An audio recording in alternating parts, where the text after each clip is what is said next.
I'll like to welcome you all to this session being taken by Advocate Devendra H. Jain. Uh, he's a rank holder with his CA Foundation Intermediate as well as Final, and he's done his law graduate also. He's completed his General Management program from IIM Calcutta and was awarded the Professor T.S. Grewal Award for Best Paper in Advanced Accountancy in CA Enter exam. He is currently a practicing advocate in the field of direct tax, indirect tax, and corporate and allied laws as a proprietor of DHJ Legal and appearing in Supreme Court, High Court, as well as tribunals. He was earlier a practicing chartered accountant for 19 years in the field of direct taxes, litigation consultancy, and transfer pricing as a proprietor of DHJ and Associates, and was partner with CVK and Associates Chartered Accountants. He's co-authored various books such as Income Computation and Disclosure Standards, a practical guide, recovery of taxes, the budget publication by the BCAS, Section 56(2)(x), a treatise, and has been given the Best Lecture Award from the Sales Tax Practitioners Association, Mumbai, for delivering lecture on impact of Hawala purchases on income tax assessment in the year 2014. He's been the past chairman of the Direct Tax Committee and member of Managing Council and Law and Representation Committee of the Chamber of Tax Consultants. He has contributed papers on deemed income provisions in the RRC of Chamber of Tax Consultants in the year 2019 at Lucknow. He was involved in teaching the subject direct tax to CA final students.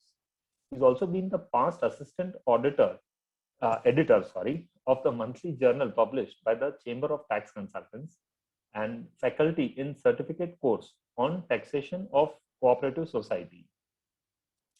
With this brief introduction, I would like to welcome our speaker for today, and I request you to take the forum.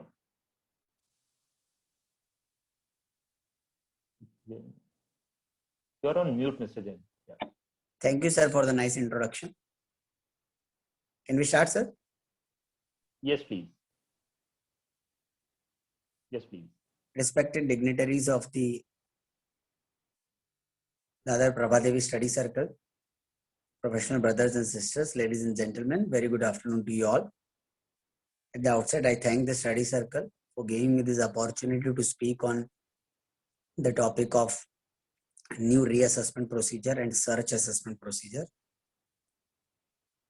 And at the same time, I wish all our professional brothers and their family are safe in this environment of turmoil caused by COVID-19 pandemic, which has forced us to shift from the physical study circle meetings to this Zoom meetings. I'll try to complete this presentation in one and a half time, because I personally feel that in a webinar mode, it is very difficult for people to sit for long hours. So I'll try to cover the topic in 1 hour 30 minutes, and then we may be possibly take question answers. But I would also request that if possible, we can make the meeting interactive, that in between also when we are discussing, if somebody wants to discuss something, we can take the question answers in between itself. Sure. This is that the connect with the topic is made lively. Sir, this is a meeting mode, so people will be able to interact with you. Okay. So yeah, that's great. Coming to the topic, assessment of search cases and reassessment under the new regime. This Finance Act 2021 has made a radical change, and in fact, you can say entirely the provisions of section 147, 148, 149 and 151, 4 important sections dealing with reassessment and procedure have been totally substituted, and a new section 148A has been introduced. And these substituted section not only deal with the assessment of income escaping assessment, but also assessment of search cases. Prior to the amendment, as far as the search cases was concerned, there was a separate regime under section 153A to 153C, which dealt with the assessment of search cases. Now the Finance Act provides that for any search conducted on or after 1st of April 2021 or a requisition made under section 132A on or after 1st of April 21, section 153A to 153C will not apply. They remain in the statute for the limited purpose of assessment of searches conducted till 31st of March 2021. But for the new search and requisition which are done on or after 1st of April 21, there is no separate search assessment procedure, and they are aligned with the reassessment procedure under section 147. The memorandum to the Finance Act dealing with these amendments says that section 153A to 153C were introduced to replace the earlier system of block assessment under chapter 14B of the Act. And they say that the block assessment, which was introduced with the hope that litigation in the field of assessment of search cases will be reduced. But when implemented, it could not give the desired result. A lot of litigation prevailed in block assessment. Therefore, that was replaced with the new section 153A to 153C in the year 2003. So almost for 2 decades, for 19 or 18 years, we have dealt with section 153A to 153C. And after 18 years, when the law on 153A, 153C has become more or less settled, again, they have come out with an amendment. And the rationale given is that even these sections have not been able to reduce the litigation in case of assessment of search cases. And therefore, these sections have been made inoperative for the new searches which will be conducted on or after 1st of April 21. So now, section 147, which is the main section dealing with assessment of escaped income, will also deal with assessment of search cases. Only some difference between the normal reassessment and the search assessment cases there. Otherwise, all these sections are equally applicable to both categories of assessment. The difference between search and non-search cases in the new assessment regime we'll see in the course of our presentation. All these amendments are made with effect from 1st of April 2021. However, this is going to lead to a serious controversial aspect as to what is the effective assessment year for the purpose of this new regime to take place. In fact, already a couple of petitions have been filed in the High Court challenging the notices issued after 1st of April 21 under section 148. We'll deal with the same in the course of our presentation. But this aspect, the effective date, though stated to be with effect from 1st of April 21, whether it will apply to assessment year 21-22 onwards, or it will apply to the notices issued after 1st of April 21 onwards, or it will apply to the prior years also in some cases. It's a big controversy which we'll see in the course of our presentation. So the new reassessment procedure, the memorandum explaining the finance bill, it says this: what is the need for this amendment? As we have been seeing that in the last 2 decades, probably from 2005 onwards, the thrust of the department has been on more and more use of technology. In fact, recently, last week, department has entirely overhauled their portal from 1st of June. The earlier portal, which has been operational since more than a decade, is no longer functional from 1st of June onwards. Unfortunately, the new portal is currently showing lots of glitches. I've been told that people are not able to even log in their own accounts. but maybe that might be a teething problem, and soon in 1 or 2 weeks, probably that portal will be functional. But the idea here is that in the memorandum, they've stated that because now many things are technically available, information driven, the time lag between occurrence of a transaction and the receipt of that information by the department is reduced to a great extent. And because all that information is available using the artificial intelligence, therefore more thrust is on information rather than on judgment of the assessing officer. So they're trying to shift from a subjective approach to reopening to an objective approach to reopening. We'll see in the course of our presentation. In fact, time will only tell whether this stated objective has been able to be achieved or not.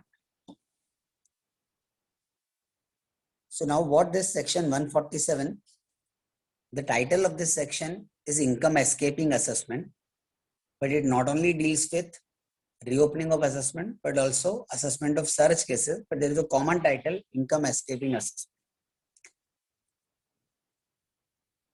So the new section says that if any income chargeable to tax in the case of the assessee has escaped assessment for any assessment year, the assessing officer may assess or reassess such income or recompute the loss or the depreciation allowance or any other allowance or deduction for such assessment year.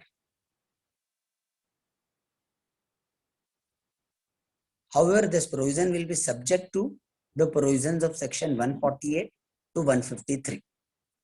So in a way, you can say section 147 is the main trigger point, is the main section which gives jurisdiction to the assessing officer to assess the income. And if we see this wordings of the new section, it does not use the word reopening, it does not use the word reassessment. And unlike the old section, there is no mention about any reasons to believe. Earlier section 147 says that if the assessing officer had reason to believe that any income chargeable to tax has escaped assessment. But instead of that reasons to believe, as the memorandum says that it will be information driven. However, the main jurisdictional section 147 also does not speak about any kind of information. It only says if any income chargeable to tax has escaped assessment for any assessment year, the assessing officer may assess such income. But this power of assessing officer will be subject to the provisions of section 148 to 153. Thereafter, the section also says that for the purpose of assessment or reassessment or recomputation, the assessing officer may also assess or reassess income in respect of an issue which has escaped assessment, and such issue comes to his notice subsequently in the course of proceeding under this section, irrespective of the fact that the provisions of section 148A have not been complied with. What is the meaning of the second paragraph? If you see the main jurisdictional provision in the first paragraph, it's a very plain vanilla sentence that if any income chargeable to tax has escaped assessment, they will have power to assess or reassess such income.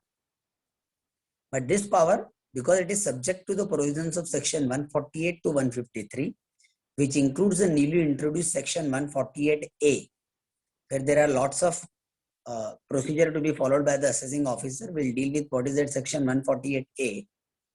But suppose that procedure has been followed for one source of income, say X. However, in the course of assessment, the assessing officer finds that there is another income Y, which is also escaped assessment. Now, for that Y stream of income, though he has not followed the procedure given under section 148A, still he has the power to assess such income.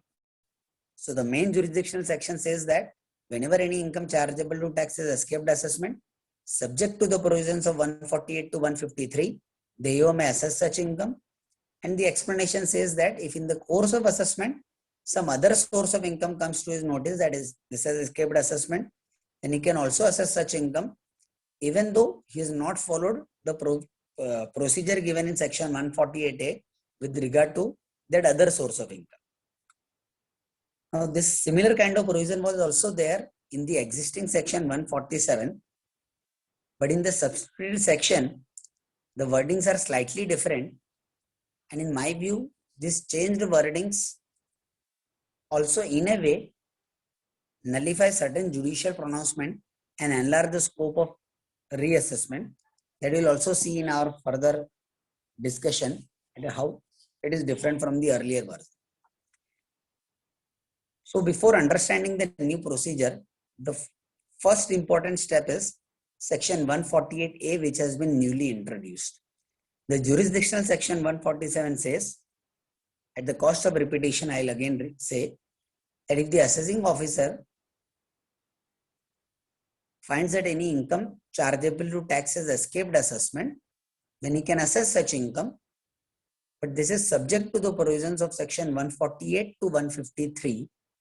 And in this range of section 148 to 153, a new section 148A has been introduced, where there is a procedure for conducting inquiry, providing opportunity of being heard, etc., even before the issue of notice under section 148. So what is this newly introduced section 148A? The assessing officer shall be required to follow the below mentioned procedure. The first step is under clause A, he shall conduct an inquiry, if required, with the prior approval of specified authority concerning the information which suggests that income chargeable to tax has escaped assessment.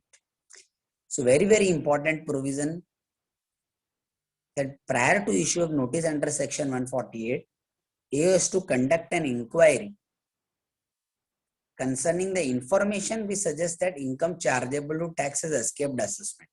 So if we read the main jurisdictional section 147, it neither uses the word AO has reason to believe, it neither says it is based on any information. It simply says that AO can reassess an income which has escaped assessment, but that power shall be subject to section 148 to 153. And now 148A says that the information which is suggesting that income chargeable to tax has escaped assessment, based on that information, AO has to conduct an inquiry. So it cannot be that merely on receipt of any information, AO can reopen the assessment. If we analyze this with respect to the earlier procedure, where the requirement was that AO should have reason to believe, and in so many decisions, High Court and Supreme Court have laid down that reason to believe should be based on fresh tangible material, fresh information, otherwise it will lead to a change of opinion. So there should be some fresh material before the assessing officer, and on the basis of that information, fresh material which the officer gets, he has to apply his mind, and then he has to record the reasons as to how the income has escaped assessment. However, there was no statutory backing about all this procedure to be followed. It was a judge-made law, whereas High Court and Supreme Court have laid down that when there is a reason to believe, that reason to believe cannot be a copy-pasted sense of receipt of information. After receipt of information, the AO has to apply his mind and come to a prima facie conclusion as to escapement of income, and that should be recorded in his reasons. But this judge-made law has been codified in the form of this section. And this first clause says that AO shall conduct an inquiry. The use of the word shall would say that it is mandatory for the assessing officer that once he receives any information, he has to conduct an inquiry, and prior to conduct of an inquiry, he has to take approval of specified authority. What is that specified authority? We'll see in section 151 in further slides. However, the confusing words are in between. It says if required. In the former part, it says he shall conduct an inquiry, but later on it says if required. So the use of this word if required would suggest that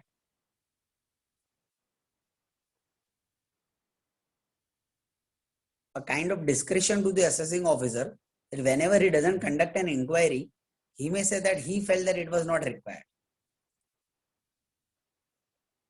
So though the former part says shall, which is a mandatory word, he has to conduct an inquiry, but it is qualified with the words if required. We'll also discuss, as we discuss the entire section 148A, as to what are the parameters where this can be challenged by the assessee. But the first step under the new reassessment procedure is that once the assessing officer gets an information which suggests that income has escaped assessment, he has to conduct an inquiry, and for that inquiry, he has to take prior approval of specified authority. Then the next step is assessing officer shall provide an opportunity of being heard to the assessee. So he gets an information, he conducts an inquiry, and then he gives an opportunity of being heard to the assessee by serving upon him a notice to show cause as to why a notice under new section 148 shall not be issued based on the inquiry conducted or information which suggests that income chargeable to tax has escaped assessment. The wordings are probably a little funny, because if we closely look at the wording of clause B, it says that he will issue a notice to show cause as to why a notice should not be issued. Generally, a show cause notice is issued to show cause as to why something should not be done. Here, there are two notices. One is a notice under section 148, which will deal 10 minutes later on what is section 148. But prior to that issue of notice under section 148, he will have to issue a show cause notice as to why that 148 notice should not be issued. In the present scenario, in the earlier erstwhile regime, what used to happen? If there is a fresh information, assessing officer will record the reasons. Based on that recorded reason, he will take sanction of the specified authority under section 151, and thereafter he will issue notice under section 148. But the new procedure says, as you receive an information, firstly you conduct an inquiry, then you share the result of that inquiry with the assessee, give him an opportunity to show cause as to why 148 notice should not be issued. Once this show cause is issued, assessee will get a time of minimum 7 days to maximum 30 days, within which assessee can file his objection as to why a section 148 notice is not required to be issued in this case. This time allowed, minimum 7 days to 30 days statutorily given in section, can be extended by the AO based on an application made by the assessee in this behalf. Then the next step is consider the reply of the assessee. Whatever objections are made by the assessee with reference to the inquiry conducted by the assessing officer and the information which he has received, assessee will submit his reply. AO will have to consider this reply, and then the last stage, passing of an order. But this is not an order of an assessment, it's just a preliminary order that this is a fit case for issue of notice under section 148. So the assessing officer shall decide based on the material available on record, including reply of the assessee, whether or not it is a fit case to issue a notice under section 148 by passing an order, and even this order will be with the prior approval of specified authority. This order should be passed within 1 month from the end of the month in which the reply of the assessee is received, and in case the assessee does not submit any reply, then within 1 month from the end of the month in which the time granted to the assessee to file reply expires. So basically, if we see this new provision, an entire new section 148A has been introduced, which has got 4 clauses. And this 148A procedure is to be followed prior to the issue of notice under 148. And if we see the various judgments of High Court and Supreme Court under the old regime, basically the main judgment of Supreme Court in case of GK and Reichert, what was the procedure under the old law? That procedure has been codified in the form of a section under section 148A. 4 stages involved. Number 1, conducting of an inquiry. Number 2, issuing notice to the assessee and giving him an opportunity to show cause as to why 148 notice should not be issued. Third step, consider reply of the assessee. And the last step, after considering the reply, the material available on record, the inquiry conducted by the assessee, he will pass an order whether or not this is a fit case for issue of notice under section 148. So under the existing regime, what happens is the assessing officer issues notice under 148. We submit a written in response to that 148 notice. Then we may ask for the reasons. After receipt of the reasons, it is mandatory for the assessing officer that he has to give the reasons. After receipt of the reasons, we may file objections to the reopening. And once we file the objection, the assessing officer has to pass an order dealing with our objections. All this procedure, which was laid down by Supreme Court in the case of GK and Drive Shaft, and later on elaborated by so many high courts, that judge-made procedure has been codified in the form of section 148A, that you conduct an inquiry based on the information, share that inquiry with the assessee, give him an opportunity, assessee may object, and then pass an order within 1 month whether this is a fit case for issue of notice under 148. This order, which will be passed under section 148A clause D, is not an appealable order, and therefore the only way to challenge this order is filing a writ petition before High Court. So even under the existing law, when the order disposing the objection is passed by the assessing officer, that can be challenged by way of a writ petition. Now it has been codified in the form of section 148A. So this order can be challenged before the High Court by way of a writ petition. Am I clear? Yes. Now there are certain exceptions to this new procedure of section 148A. As I told you in the beginning, that this new regime not only covers reassessment, but it also covers assessment of search cases. Therefore, in case of search cases, this elaborate procedure of section 148A of conducting an inquiry, giving opportunity to the assessee, etc., will not be followed. So there are 4 exceptions. One is a search or requisition takes place on or after 1st of April 21. Second one, even survey cases under section 133A. Under the current earlier regime also, in case of survey cases, there is no separate procedure for assessment, but based on the information which is gathered in case of survey, generally reopening of assessment takes place under section 147. Now the new law says that whenever there is a survey under section 133A, the procedure of 148A will not be followed and directly 148 notice will be issued to the assessee.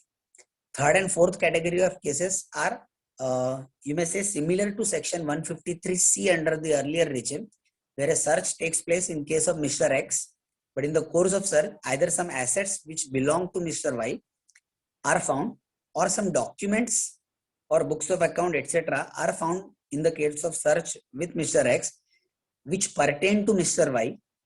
So in all these cases, search cases, survey cases, and in search, assets or documents pertaining to other person,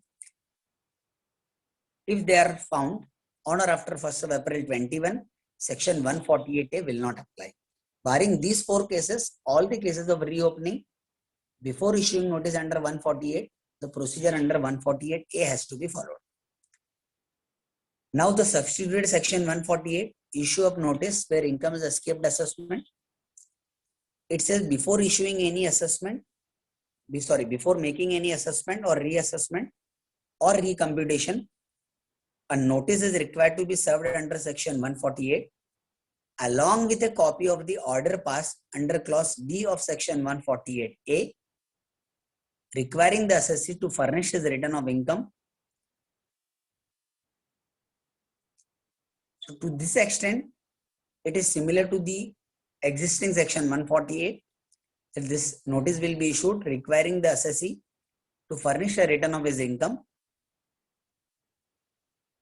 But wherever section 148A is applicable, and we have just now seen that 148A is universally applicable except the 4 situations of search and survey given in the previous slide. So where it was a search or survey case covered by the previous 4 exceptions, directly a 148 notice can come to the assessee to file return of income. But other than those 4 exceptional cases, before issue of notice under 148, the procedure, 4-step procedure of 148A will have to be followed. If the conclusion of section 148A, the order passed under clause B, is that it is a fit case for issue of notice under section 148, then a 148 notice will be sent to the assessee requiring him to furnish a return of his income. This notice can be issued only when there is information with the assessing officer. We suggest that income chargeable to tax has escaped assessment in the case of the assessee for the relevant assessment year. So in the erstwhile regime, section 148 had 2 subsections, subsection 1 and subsection 2. Subsection 1 said that before making assessment, a notice requiring the assessee to file return of income will have to be served on him. And subsection 2 said that before issuing this notice, assessing officer will have to record his reasons. The substituted section 148 says that a notice will be sent to furnish return of income along with a copy of the order under section 148A, wherever applicable. In the 4 exceptional cases, there will be no 148A, so directly a notice will come. In all other cases, notice to file return of income along with an order under 148A will have to be served on the assessee. Sir, in case we have received this notice without the order, like giving the... I will come to it, sir. We'll come to it. The notices received prior to 31st March, after 31st March, we'll deal with it. Let us first focus on the new procedure. Then we'll see the transitional phase of the earlier assessment year, 13, 14, 14, 15, 15, 16, all those earlier years. We'll come to it. So, because there is some more procedure to be understood in the new regime. Okay. Section 149 time limit for issue of notice is also replaced. So let us first focus on the new procedure and then we'll see the transitional phases. So even here under section, prior to issue of this notice under section 148 also prior approval of specified authority will be required. That authority is defined under section 151. So the vital point for section 148 is information. Under the old law, the section over it talked about information. The section only provided that there should be reasons to believe. However, judiciary interpreted that the reasons to believe cannot be a pretense. It cannot be based on rumor. It has to be based on fresh information and tangible material. Various Supreme Court cases, I have listed a few. The first one, which says that information means instruction or knowledge derived from an external source concerning facts or particulars or as to law relating to a matter bearing on the assessment. Very old judgment of 67 ITR, second one of 35 ITR. Information includes information as to the true and correct state of law and should cover information as to relevant judicial decisions also. So there are various facets of the word information. However, under the new law, the word information is also indirectly defined in the explanation 1 to section 48. It says that in cases other than search, survey or requisition cases, information suggesting that income chargeable to tax has escaped assessment means. So an exhaustive definition is given as to what is the meaning of the information suggesting an escapement of income. And there are 2 categories of information which are included in the definition of this information. Number 1, information flagged in the case of the assessee for the relevant assessment year as per the risk management strategy formulated by the CBDT from time to time. Now, what is this risk management strategy? Currently, nothing is in public domain. Based on the artificial intelligence and the data mining which department has been doing, and as the memorandum suggests that based on the use of technology, the information driven reassessment is to be done. So based on that data mining from various sources, automatically in the portal of the department, in the case of the assessee, some information will be flagged. So no subjective approach on case-to-case basis by the assessing officer.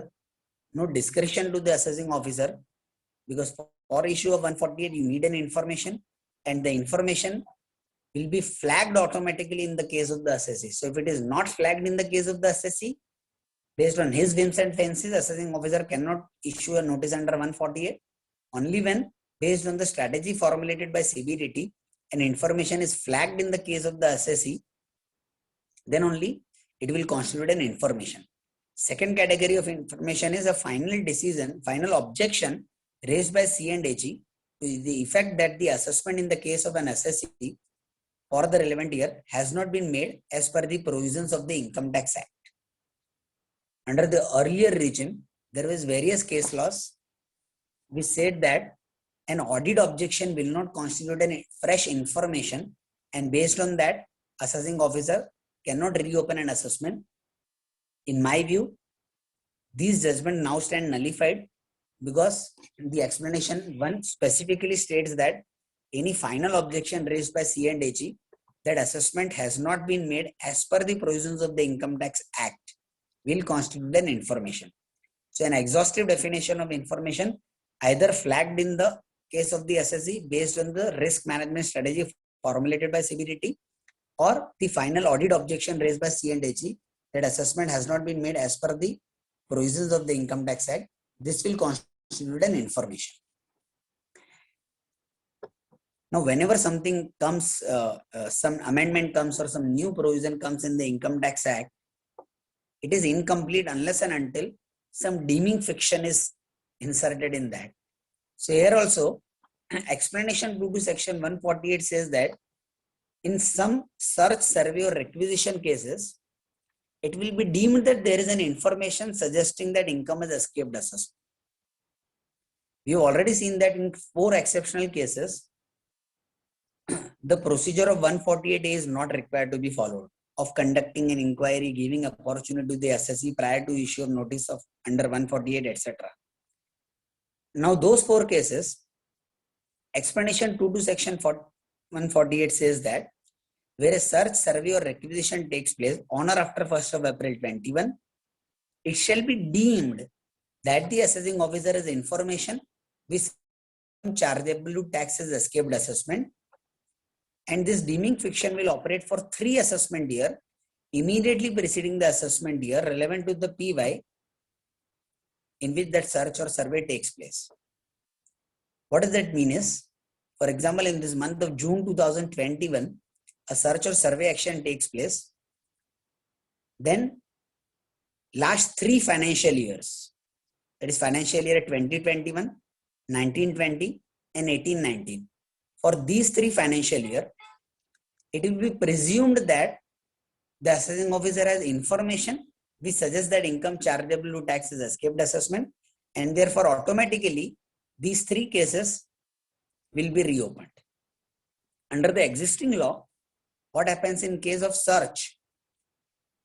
The assessing officer issues notice under section 153A for the preceding 6 assessment years. The new law suggests that after 1st April 21, they will have power to issue notice under 148 for 3 assessment years. So to some extent it is similar to the existing law, only the period has reduced. In the earlier law it was last 6 assessment year, under the new law it is 3 assessment year. The major change is in case of survey. In case of survey, under the existing law, there is no automatic reopening of last 6 years assessment based on the information gathered in survey, evidence gathered in survey. If there is a material which suggests that income chargeable to tax as escaped assessment, then for that year's assessment is reopened. But now there is a deeming fiction that even in case of a survey, automatically last 3 years assessment will be reopened, because it is deemed that AO has got information which suggests that income has escaped assessment. So what are those 4 cases? Number 1, search after 1st of April 21. Second is survey on or after 1st April 21. And third and fourth, search in case of other person, but assets belonging to the assessee or books of account or document pertaining to the assessee are found. In these 4 cases, there is a deeming fiction that assessing officer has information for the preceding 3 years, and therefore those preceding 3 years automatically a 148 notice will be issued. And in all these 4 cases, even the procedure of 148A will not apply. So the conclusion of this section 148 and 148A is that we are moving from the era of reasons to believe to information suggesting escapement. In so many earlier decisions, this word reasons to believe had been interpreted that reasons recorded and formation of belief. There has to be a nexus or live link between what is the reasons recorded and the formation of belief to come to a conclusion that income has escaped assessment. Under the new regime, this phrase reason to believe is removed. It has been replaced by information suggesting escapement of income. In my view, even under the new regime, even though the wordings have changed, but this information which suggests that income has escaped, there has to be a direct nexus or live link in the form of some evidence to suggest that based on this information, there could be a prima facie conclusion that income of the assessee has escaped assessment. So, as far as the jurisdiction of normal assessment cases is concerned, nothing has changed much except for the time limits. Only thing is, the judge-made law has been codified in the form of a section, and the phraseology is changing from reasons to information, which information has been exhaustively defined. Next important section is section 149, time limit for notice, and this entire section has been substituted with effect from 1st of April 21, and this replacement of this section 149 with effect from 1st of April 21 is a very contentious issues. Lot of controversial questions will arise from this replacement of section 149. Some of them I have tried to deal with in my presentation. But firstly, let us see what is the time limit for issue of notice. Under the present scenario, the normal time limit for reopening is 4 years from the end of the assessment year. Beyond 4 years, if the income escaping assessment is more than 1 lakh, then reopening can be done up to 6 years.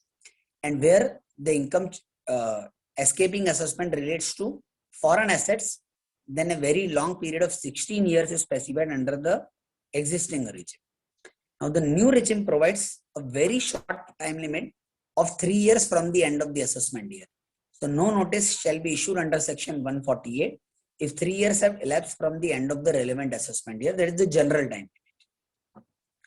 But the exceptional situation that beyond 3 years, it can go up to 10 years. So, under the earlier law, it was 4 years, but for more than 1 lakh, it could go up to 6 years. For foreign income up to 16 years. Under the new law, general time limit 3 years.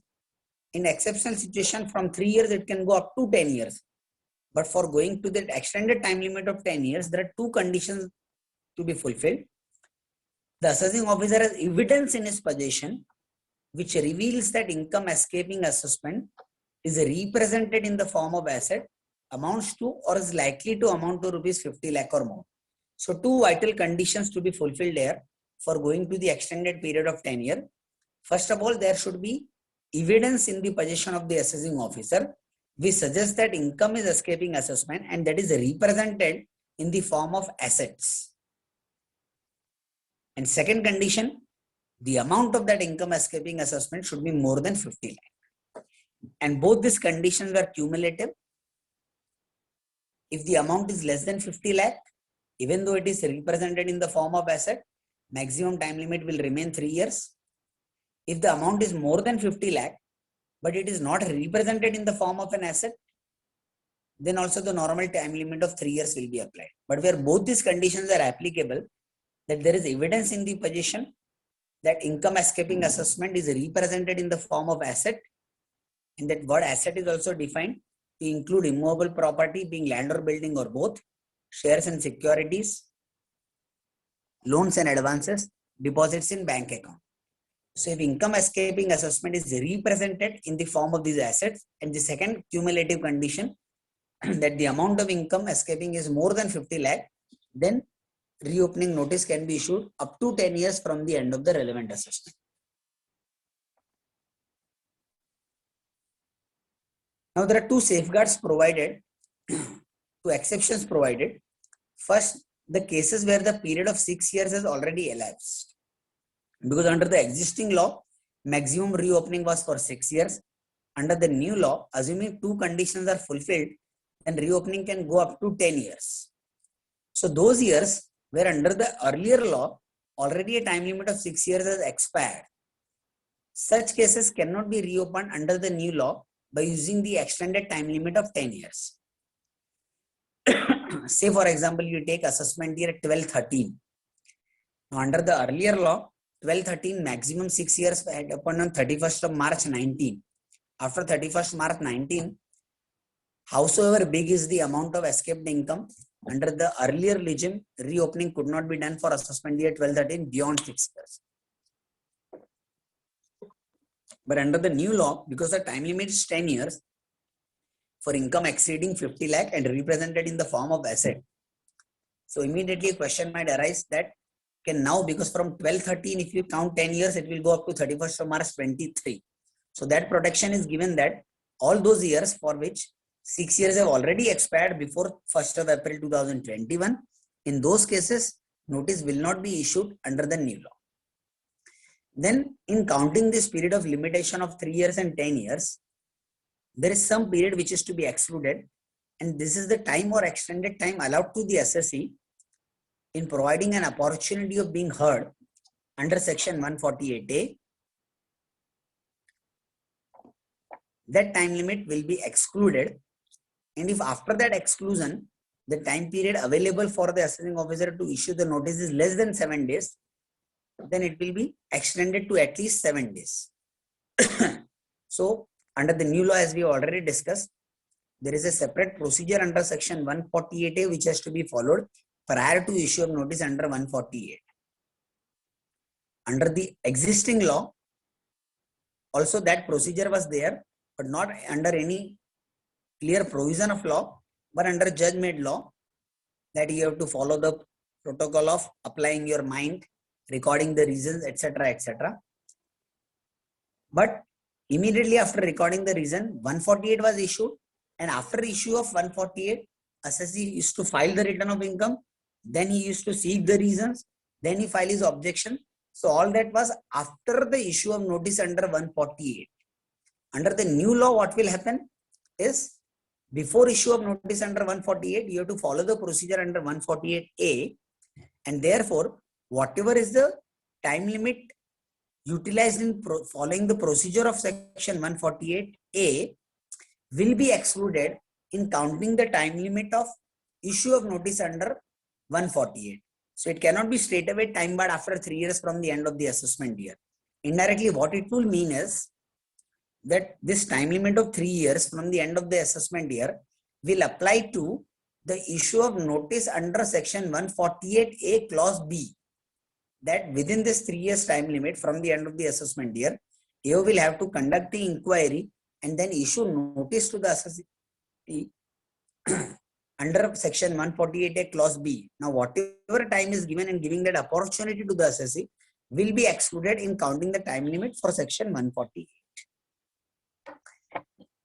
151 sanction for issue of notice. This section has also been replaced, and also in the previous slides you might have observed that at all the steps of section 148A for conducting inquiry, giving opportunity to the assessee, passing the order under clause D, and then for issuing notice under 148, at all stages the assessing officer has to take approval of the specified authority, and that specified authorities are divided in two categories. Up to 3 years, it is the principal commissioner or principal director or commissioner, and beyond 3 years, so the maximum time limit up to 10 years, in that 3 years to 10 years regime, it is principal chief commissioner or principal director general. Where there is no principal chief commissioner or principal director general, then it is a chief commissioner or director general. So simplistically putting, up to 3 years, it is the principal commissioner. Beyond 3 years, it is principal chief commissioner or principal director general. But under the earlier regime, the approval was required only for issue of notice under 148. But under the new regime, approval is required at all the stages of section 148A. I have listed some examples. Clause 3 to explanation 2 to section 148, clause 4 to explanation 2 section 148, clause A of section 148, etc., etc. So whenever in the previous slide there was mentioned that prior approval of specified authority, that approval will have to be taken within 3 years from the principal commissioner, beyond 3 years from the principal chief commissioner. We have various decisions of Supreme Court and various High Court that whenever a sanction is required, that sanction cannot be a mechanical sanction. That sanction should be with application of mind. So here also, under the new law, we can always challenge the sanction granted, whether it is a mechanical sanction or whether the authority granting the sanction has applied its mind. In many cases, if we see, along with the reasons recorded, sometimes the officer gives also the copy of the sanction. In many cases, it only gives the copy of reason, doesn't give the copy of the sanction.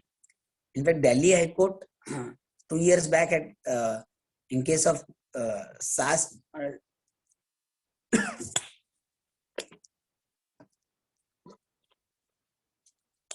sorry, I think in case of Meenakshi Overseas, Delhi High Court had laid down that in all cases of reopening, along with the reasons, copy of sanction should be given. However, it is the right of the assessee. Even if it is not given, assessee can always ask for the copy of the sanction. And invariably, whenever a writ petition is filed before the High Court challenging the reopening of the assessment, the sanction is also challenged. And along with that, the department in their reply affidavit has to file the copy of the sanction. In many of those sanctions, what we observe is that the reasons reproduced, recorded by the assessing officer are reproduced, and below that, there is just an endorsement by the commissioner that yes, I am satisfied it is a fit case for issue of notice. Such kind of wording used for giving an approval have been criticized by High Court, and assessment have been quashed, saying that this is a mechanical approval. The authority granting the sanction has to speak his mind in his own words. They cannot speak through the words of the assessing officer who has recorded the reason and just put an endorsement that yes, I am satisfied. They have to write in their own word as to why are they satisfied that this is a fit case for issue of that notice. So the same rationale should apply even under the new regime, that whenever an approval is required, that approval cannot be a mechanical approval. There should be an application of mind of the sanctioning authority prior to giving that approval. Then only the approval will be upheld in the before the judiciary. Now, before the Finance Act 2021, there is one more amendment by the Taxation and Other Laws Relaxation and Other Amendment Provisions Act 2020. Immediately when the COVID pandemic started last year, on 31st of March 2020, they came out with an ordinance giving various relaxation. Later on, that ordinance was replaced by an act. And in that act, section 151A was introduced, dealing with the faceless assessment of income escaping assessment. So we already have a faceless assessment regime, and just now the assessment of assessment year 18-19 has been completed in faceless manner. And I think more than 50 writ petitions have been filed across India, challenging the orders passed under the faceless regime, as there has been instances of gross violation of principles of natural justice. Opportunity of hearing through video conference is not granted to the assessees.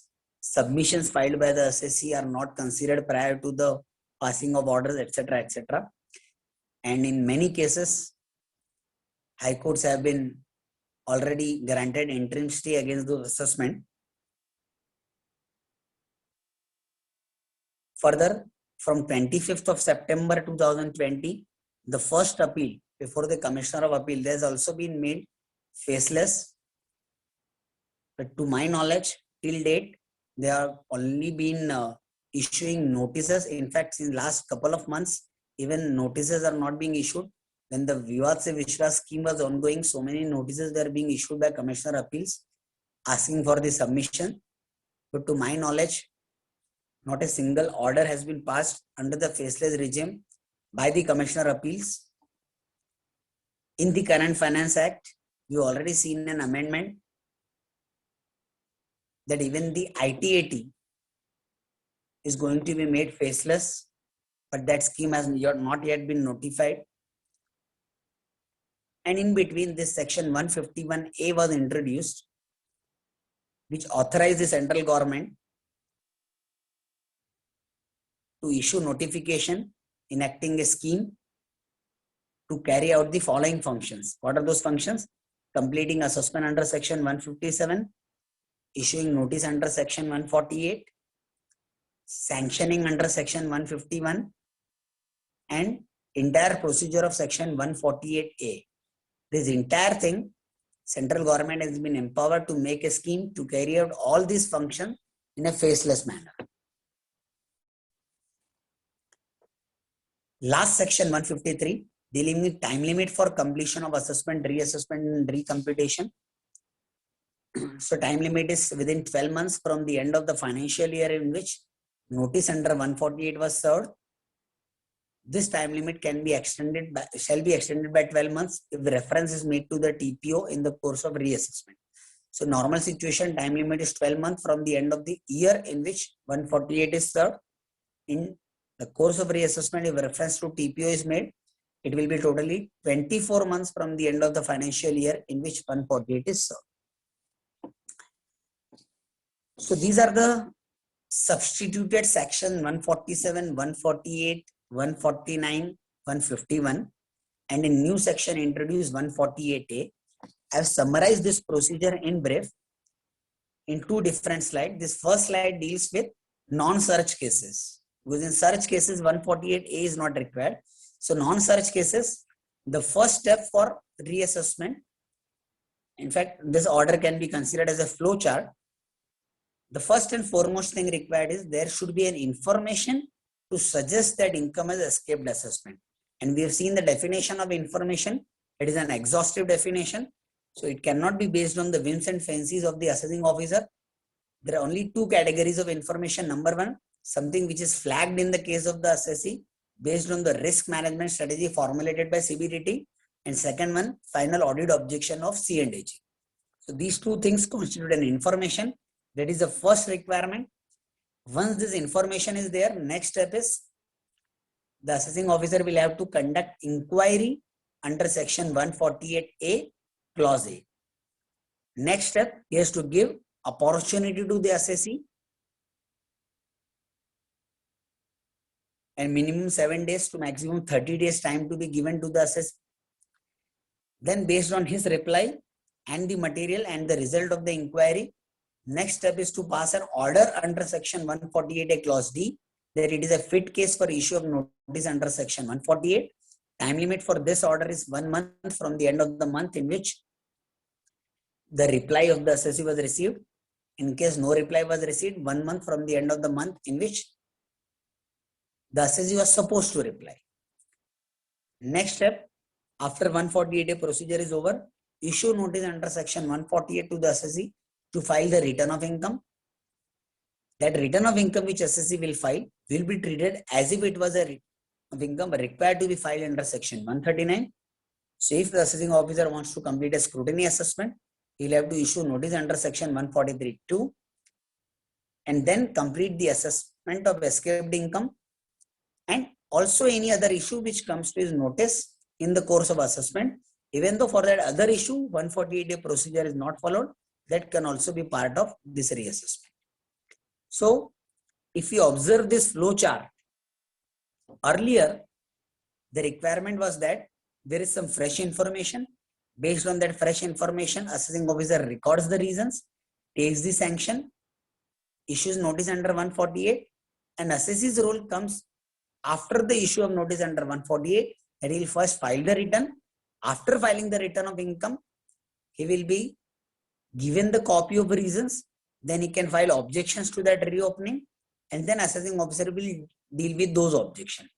Under the new regime, The moment an information comes, assessing officer will conduct an inquiry, and the role of the assessee comes at that stage itself, that an opportunity will be given to the assessee, and then a speaking order will have to be passed that it is a fit case for issue of notice under 148.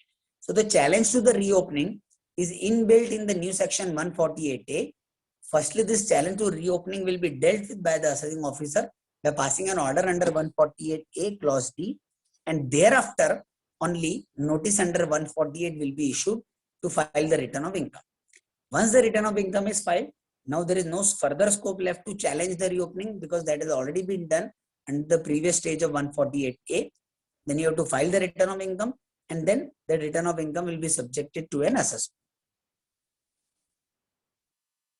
Somebody has raised hand. If you want to discuss something. Is there any question? Or shall I proceed?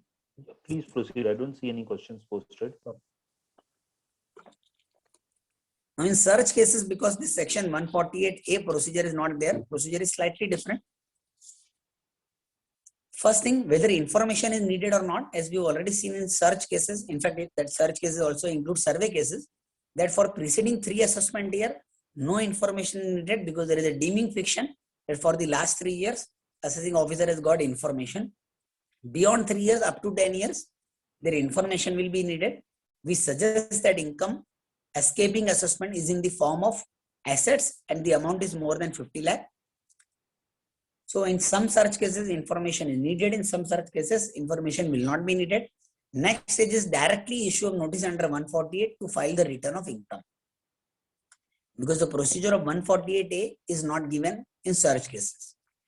Then that such return of income which you file in response to 148, it will be considered as a return of income required to be filed under 139. So scrutiny notice under 143(2), and thereafter assessment will be complete. This is a brief comparison of the old procedure versus new procedure. When notice can be issued under the old procedure, jurisdictional fact was reason to believe that income has escaped assessment. Under the new procedure, it is information which suggests that income has escaped assessment. Before issue of procedure, before issuing a notice, in non-search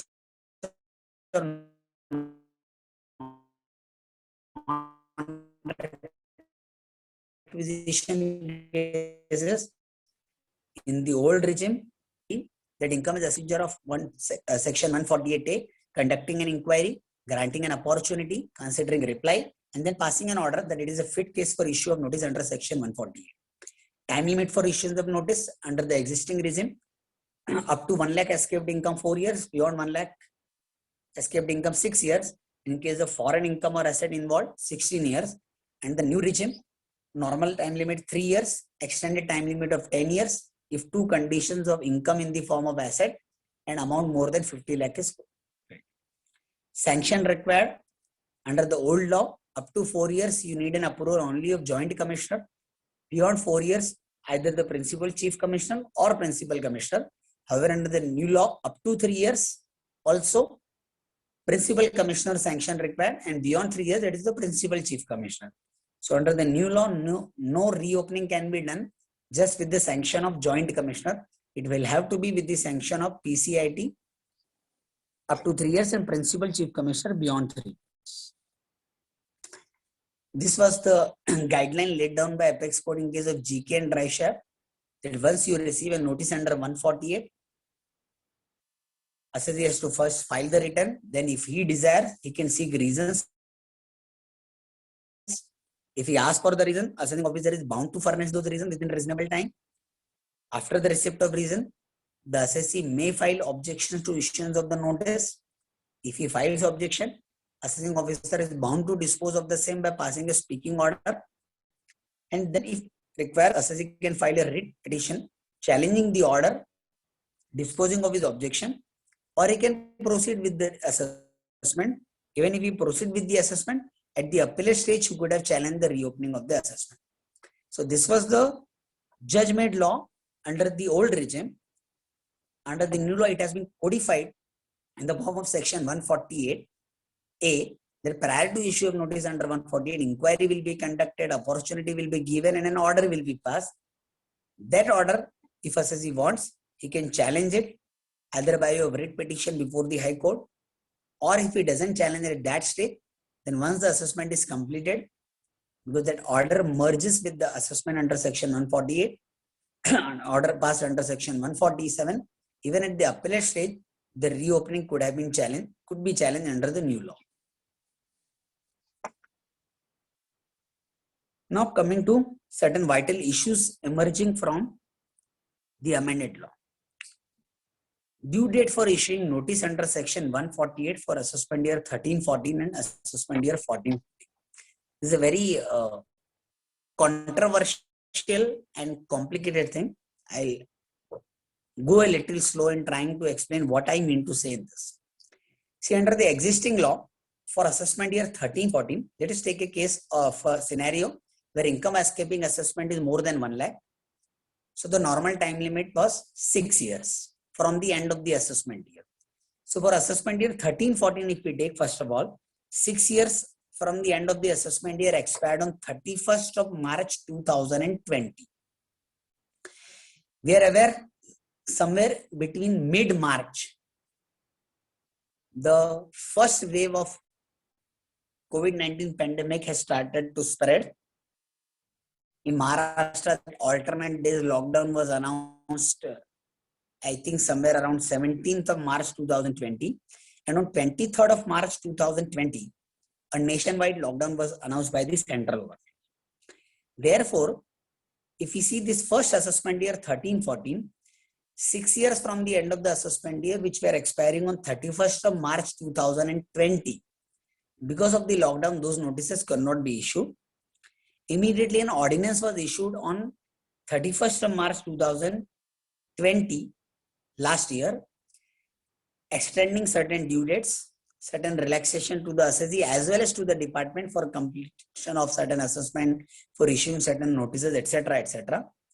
That ordinance was later on replaced by an act known as the Taxation and Other Laws Relaxation of Certain Provisions Act. Under that act, because we are dealing with section 148 only, we'll deal with this act only with reference to 148 notice. The compliances falling due between 20th of March 2020 to 31st of December 2020, including issue of notice under 148 for assessment year 13-14, this was extended to 31st of March 2021. Thereafter, there were certain notification which extended this date further, like notification number 93/2020, which was dated on 31st of December 2020. The due date was extended to 31st March 21. I believe in the first paragraph there is some error. Under the Taxation Amendment Act, the date was extended to 31st of December 2020, not to 31st March 21. But be that as it may be, we are not concerned with that, because in any case, it has been extended by notification number 93 of 2020, dated 31st of December 20. So there the date was extended up to compliances which were falling due up to 30th of March 2021. This was extended to 31st of March 21. Thereafter, another notification came on 31st of March 21, where the due date was again extended to 30th of April 21 in respect of compliances which were falling due up to 31st of March 21. Then the fourth notification of 27th of April, notification number 38 of 2021, here the due date for issuance of notice under 148 has been further extended to 30th of June 2020. From where the controversy emerges. If we read section 3 of the Taxation and Other Laws Amendment Act 2020, it gives power to the central government to issue notification, notifying two kinds of dates. First is the date till which the compliance was supposed to be done, and secondly, notifying the dates up to which that compliance can be done. It's a little bit complicated. I'll repeat it again. Under the Taxation and Other Laws Amendment Act, central government has been given power to issue two kinds of notification. Both the notification are dealing only with timeline. One is notifying the due dates till which the compliance was supposed to be done, which is to be extended. Secondly, notifying the time limit till which it is to be extended. For example, if you see the first paragraph of this particular slide, compliance is falling due between 20th of March 2020 to 31st of December 2020. These were extended. So subject to some typographical error by me in this first paragraph. In this first paragraph, kindly read it as 20th of March 2020 to 30th December 30. So any compliance which fallen due between 20th of March 20 to 30th of December 20, this was extended till 31st of December 20 initially. So when the act was amended initially in the form of ordinance and then the act, obviously even the government was not aware as to till what time the pandemic will prevail. And therefore, they gave power to the central government, Parliament gave power to the central government that if the pandemic extends, the due dates which are to be extended, that window, 20th March to 30th December, this window could also be notified to be extended, and till what date it is to be extended, that also could be be notified. So as far as assessment year 14-15, if we see, 6 years from the end of the assessment year 14-15 will be on 31st of March 2021. So initially in the first wave of COVID-19 pandemic, there was no need for extending the due date for assessment year 14-15 because in any case that was falling due, issuing notice under 148 was falling due on March 21. Whereas AY 13-14 is concerned because 6 years were elapsing on 31st of March 2020, firstly by way of notification and thereafter by way of Amendment Act, this date was extended that whatever 148 notice they had to issue between 20th of March to 30th of December extended to 31st December. Thereafter on 31st December, they issued a notification that notices up to 31st of March 21 could be, 30th of March 21 could be issued till 31st of March 21. So if you see notification number 93 of 2020, in fact, even this will not apply to assessment year 14-15 because notification number 93, which is second paragraph of this slide, this is that compliance is falling due up to 30th of March 21 were extended. Whereas 14-15, 6 years elapsed on 31st March, not 30th March. So by notification number 93, the extension is only for till assessment year 13-14. The next notification number 20, it says 148 notices which were to be issued till 31st of March 21. So notification number 93 covers only 148 notices which were to be issued till 30 March, whereas notification number 20 says notices to be issued till 31st March 21, and therefore this will cover even assessment year 14-15, that 6 years expiring on 31st March 21. If notice is not issued till 31st March 21, it could be issued till 30th of April, and the next notification number 38 has further extended it to 30th of June 21. Now, how the controversy will start, I will come in the next slide. But before going into that controversy, I'll just again summarize this slide. The summary of this slide is that assessment year 13-14 notice, which was 6 years, was expiring on 31st of March 2020. The last date for issuing this notice is extended till 30th of June 2021. Even assessment year 14-15, 6 years which were expiring on 31st March 21, the last date to issue this notice is 30th of June 2021. Summary again, 13-14 as well as 14-15, both these notices under 148 can be issued till 30th of June 2021. But there is a catch now. In between all these notifications, Finance Act 21 has been enacted. 1st February 21, Finance Bill introduced. 28th of March 21, Presidential Assent was received. Finance Bill became an act, in force from 1st of April 21. So from 1st of April 21, Finance Act 21 has amended the Income Tax Act. In the initial slides, we have seen all the amendments of section 147, 148, etc. are with effect from 1st of April 2021.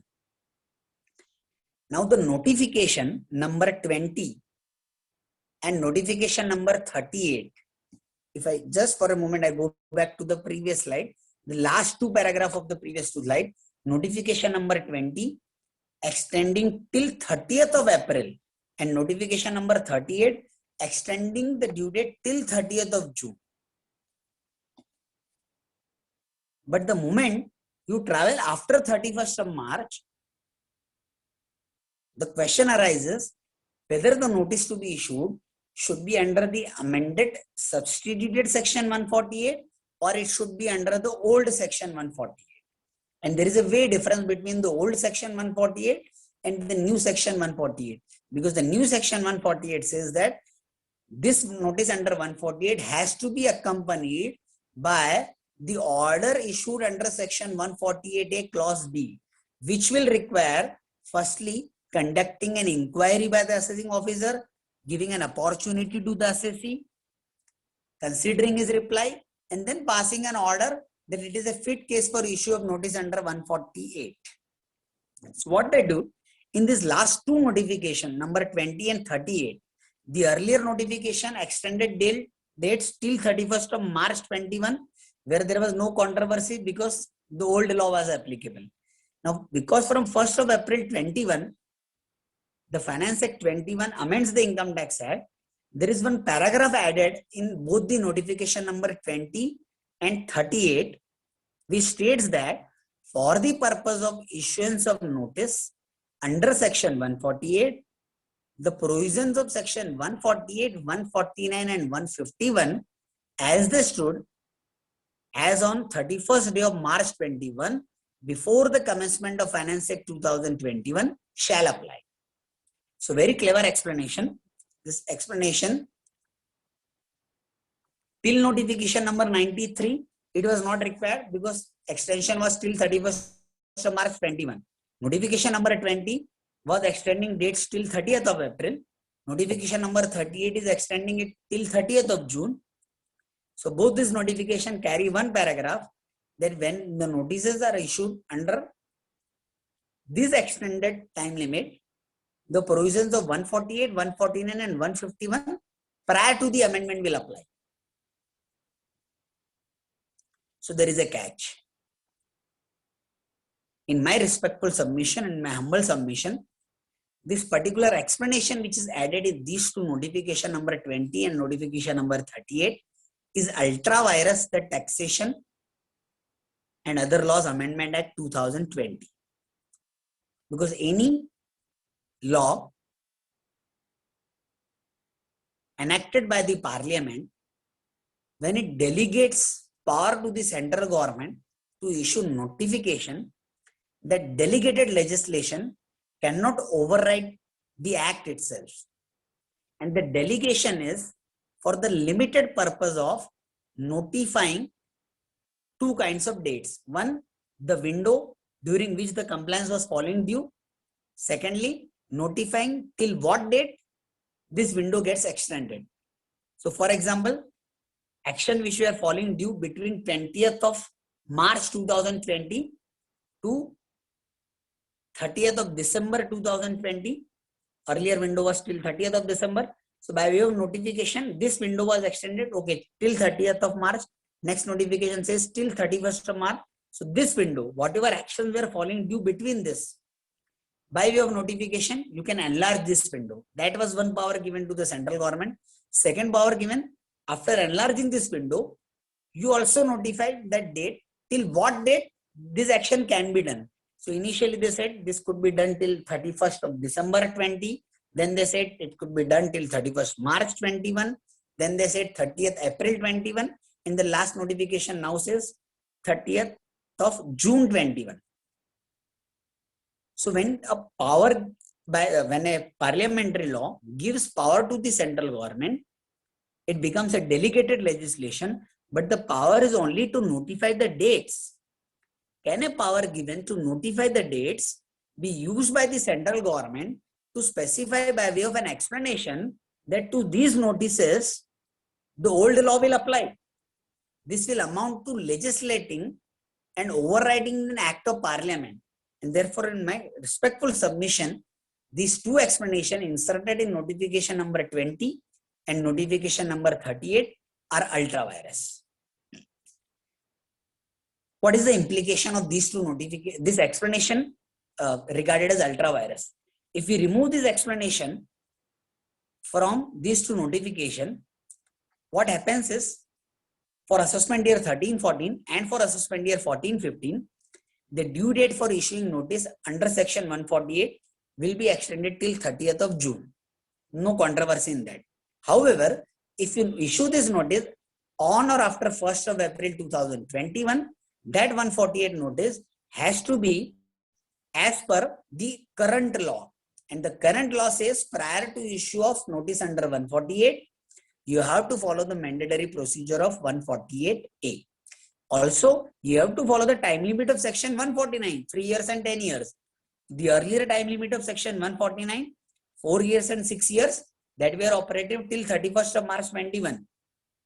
The moment you issue a notice after 1st of April 21, you have to follow the law as it stands on the date of issuing the notice.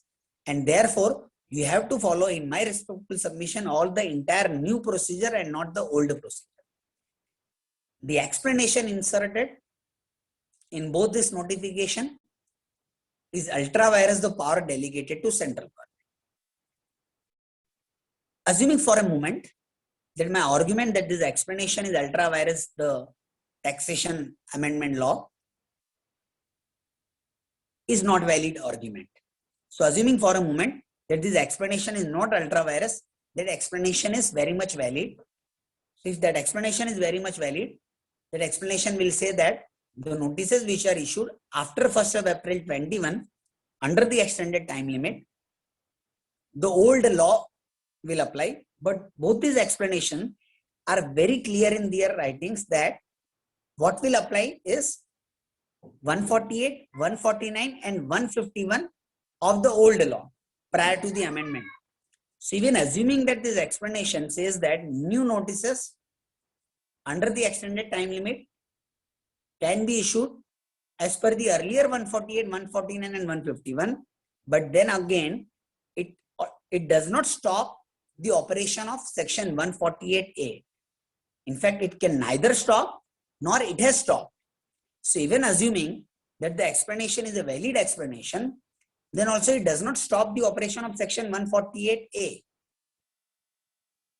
So I have two arguments for the notices issued after 1st of April 21. First one, that the explanation in these two notifications is ultra vires and therefore the mandatory procedure of 148A has to be followed.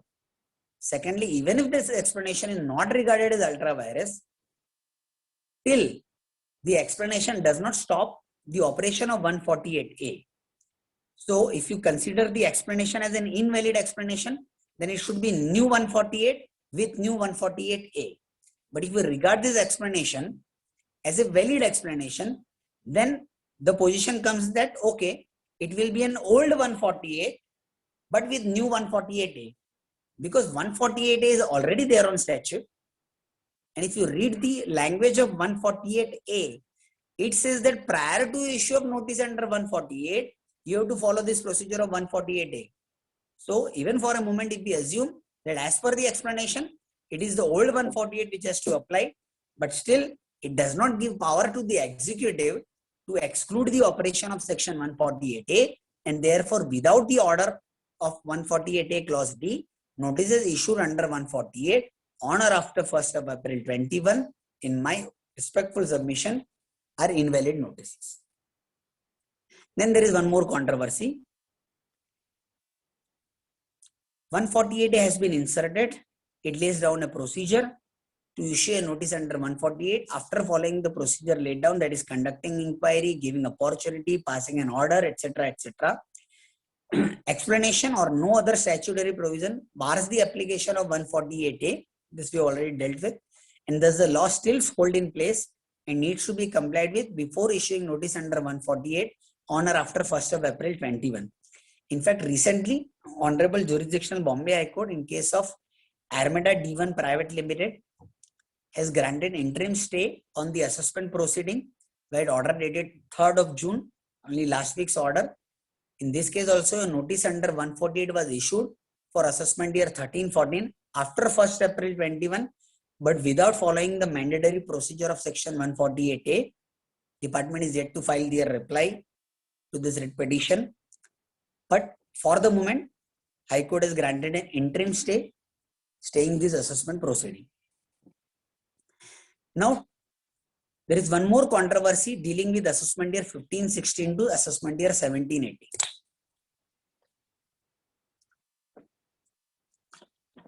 In the previous slide, we have discussed about 13-14 and 14-15. Because 13-14 under the old law, 6 years were expiring on 31st of March 20. 14-15, 6 years were expiring on 31st of March 21. But now take a case of 15-16. Under the earlier law, 6 years time limit for 15-16 was till 31st of March 2022. It is 6 years from the end of the assessment year. So the time limit to issue of notice under section 148, the time limit as per 149, 6 years from the end of the assessment year. So it is till 31st of March 2022. Does the taxation amendment law of 2020 apply to this? In my submission, no, because the taxation amendment law says that there is a window. If your compliance is falling due and getting expired between this window, and that window started from 20th of March 2020 to the second part, it got extended from time to time. And as per the last notification, the second part was till 31st of March 2021. So if any notice, the compliance date was expiring between 20th of March 2020 and 31st of March 2021, the taxation amendment law says that it can be extended till 30th of June. However, my submission is that, my argument is that 15-16 in any case, time limit was not expiring on 31st of March 21.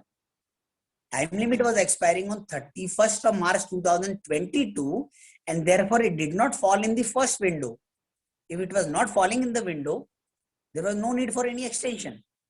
Same will apply for 16-17, 17-18, because the limitation under the old law did not expire till 31st of March 2021, and therefore those extension notification do not apply. If they do not apply, then what will apply? After 1st of April 21, new 149 comes into picture, which says that normal time limit is only 3 years.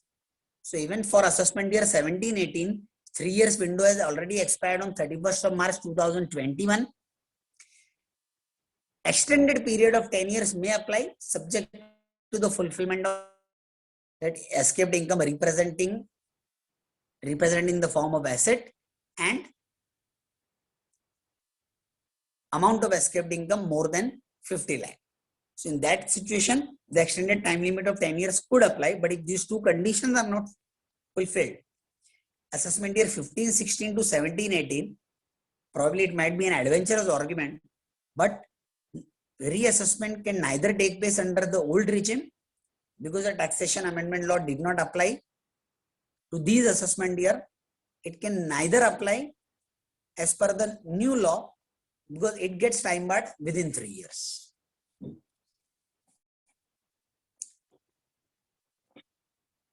Carve-outs from former provisions. Under the earlier law, there was also one proviso in section 147, which says that beyond 4 years, if your original assessment was already taken place under section 143(3) or 147, then assessment could be reopened only if there was a failure on the part of the assessee to disclose fully and truly all material facts relevant to the assessment.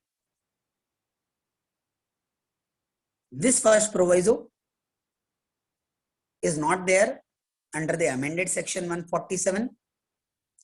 Therefore, the theory of full and true disclosure at the time of original assessment, in my opinion, will not be a valid theory because there is no requirement under the first proviso, as was there in the first proviso earlier, that if originally already there is an assessment can be reopened only because of assessee's failure. Under the amended law, because in fact the time limits have been reduced to only 3 years, exceptional cases 10 years. But in the amended law, suppose an assessment has already takes place under 143(3) or 147. Even in those cases, if the assessment is to be reopened, only thing requirement is that there should be an information which suggests that income has escaped assessment. So even if there was full and true disclosure by the assessee, that argument may not be valid, that you cannot reopen, but probably yes, the argument of change of opinion will be still valid under the amended law. Secondly, there was one more proviso about the extended reopening period of 16 years for foreign asset. That is not there in the amended provision. Third proviso, which talks about if the matters are already subject matter of appeal, reference or revision, then with reference to those issues, reassessment cannot take place. Even that proviso in fact is absent, which also actually is a cause of a serious concern.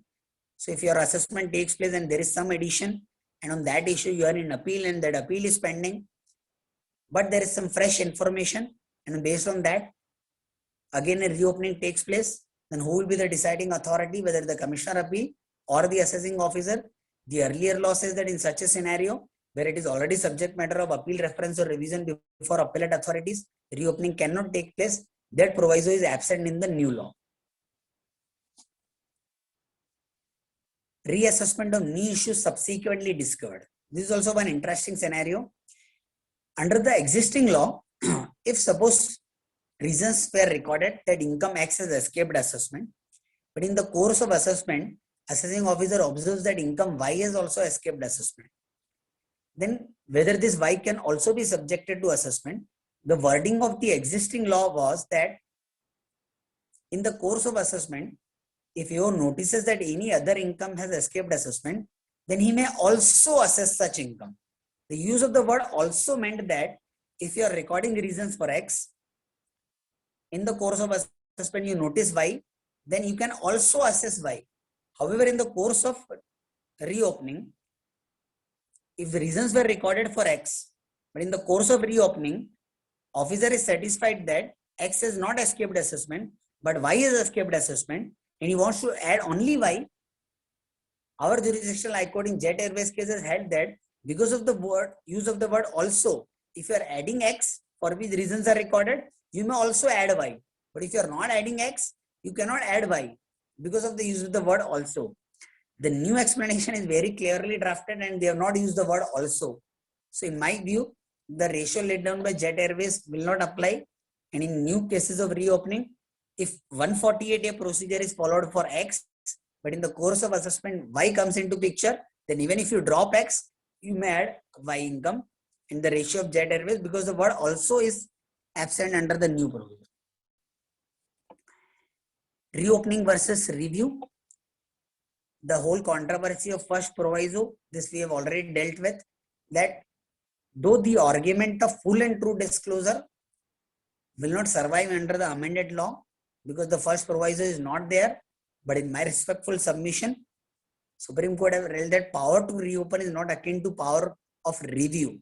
And therefore, based on the same information, if already assessment is taken place under 143 or 147, just for a change of opinion, even under the amended law, reopening cannot take place. This was a presentation from my side. I acknowledge the effort by my team members, C. Shashank Mehta and Advocate Radha Halpe, in helping me making this presentation. And I thank all the organizers as well as the participant for patient hearing. Thank you very much. Now we may deal with any questions audience has. If a participant have any question, we can discuss. Thank you very much.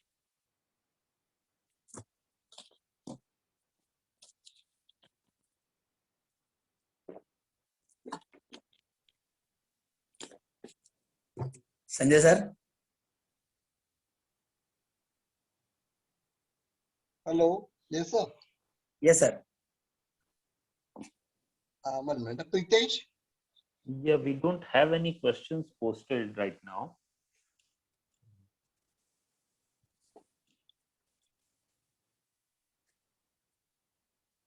After any presentation, if there are no questions, there could be only two possibilities.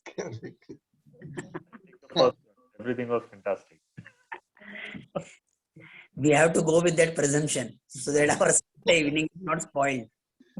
Okay, on a personal note, one of these notices as you mentioned, there should be a reason for the reopening and the authority who has approved the reopening. Yes. Now, when I tried to click on, on that system, you got to go through that e-proceedings and you click on it. Correct. Correct. The option available is to file, go and file. Then there is no option from you can ask for these details. Correct. How do I do? I see what happens is if you're talking about assessment year 13, 14, etc. The stand of the department is that 13, 14, 14, 15 will be governed by, even in fact they are till 17, 18. Their stand is that it will be governed by the old law. And under the old regime, once the 148 comes, the first step as per GK and Dry-Shaft Supreme Court decision is that first you file the return.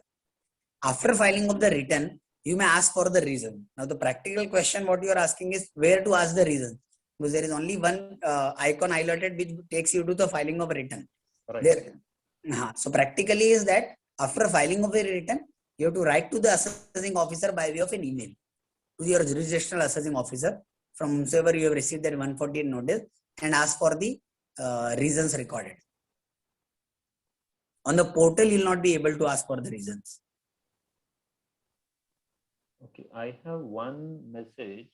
Can you just brief up the various provisions as they stand now in respect of reopening of assessment year for 13-14 and 19-20, 13-14 to 19-20, and how best one can defend by justifying that the notices issued are void ab initio and invalid under the law, justice and equity?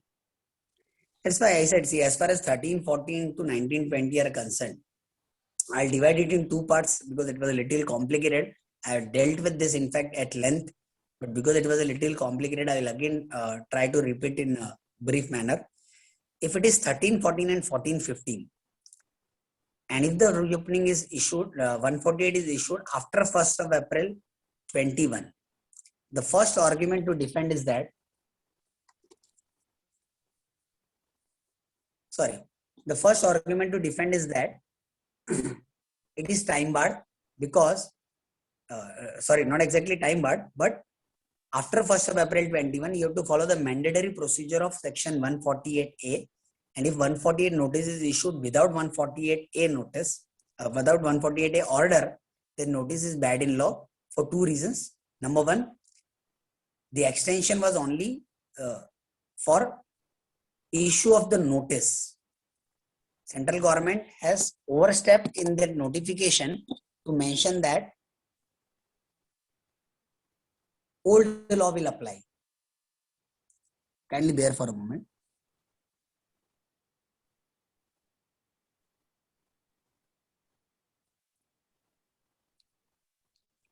Sorry. So, first of all, the notification number 20 and notification number 38, the explanation which says that the notices which are issued under the extended time limit, the old law will apply. that is ultra virus the Amendment Act. And secondly, even if that is not considered ultra virus the Amendment Act, as on the date of issue of notice, 148A is a new section which says that prior to 148 notice, this procedure has to be followed. So if that is not done, that will be a good ground to challenge that reopening notice.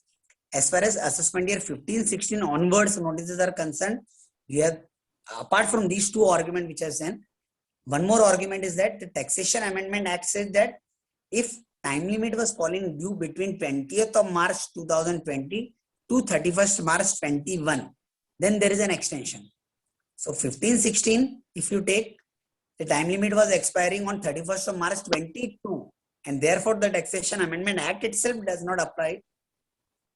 And under the amended current law, 149 notice, 149 says the reopening period should be only 3 years. So 15-16 automatically gets time barred on 31st March 90. These could be the two grounds. Apart from obviously on challenging the merits of the reasons recorded.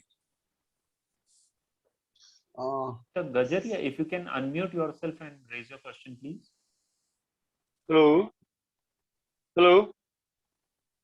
Yeah, tell me. Can you hear me? Can you hear me? Yes, sir. Tell me. Go ahead.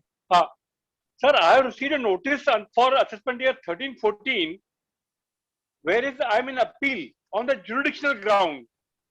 At the time of normal assessment, I have challenged the ITO that you have no jurisdiction, and ITO still made assessment because he said I'm holding your pen, so I will do the assessment. I have told him that my assessment has been done by somebody else. I have given the copy of the order also for the subsequent year. Now I'm in the appeal. In spite of being in appeal, he has issued 148. If the grounds are same, I don't think his appeal will stand. Will his appeal stand? Will his reopening stand? No, it will be hit by the third proviso, no? Third proviso. For the same So reason. I must take his, what is the reasons now? Yes, yes. Correct. That is my best ground of appeal. Correct. Okay, thank you very much, sir. Thank you. Welcome, sir. Apart from that, sir, Yes. Apart from that, you can also raise those issues which I have highlighted about 13-14. Your notice is issued after 1st April 21 or before 1st April 21? After 1st April 21. After 1st April 21, you already have the two grounds which I have mentioned. Apart from that, you can also challenge on the reason, on the third provision. Correct. Thank you, sir. Thank you very much. Welcome, sir. So one more question, sir. Now, for the benefit of the members, in the earlier search assessment, we were filing returns for 6 years. Correct. Now we will be filing returns. If it is represented by for 3 years, and if it is represented by asset, then he can go up to 10 years. So I will have to file 10 years returns. Yes. Okay. Thank you, sir. Thank you. And that not necessarily for search, even for non-search cases. Yes. There is one more question. It's found that notices are issued under section 148 without giving any reason and ground. I think we discussed it, and ground on which the same is reopened. What's the action to be taken to refute the notice? You have to file the return and then seek the reasons. Only after you file the return, then you have to write to the assessing officer asking for the reasons. Then he will give the reasons.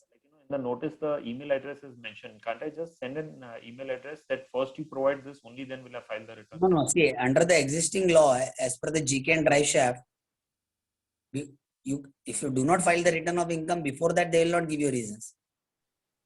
Okay. In response to 148, firstly you have to file the reasons, then only you can ask for the reasons. Okay. Nothing wrong in trying. You can write on that email ID and ask for the reason. Yes, we can. But in all probability, he will not give. Yes. Okay. Anyone else would like to post a question?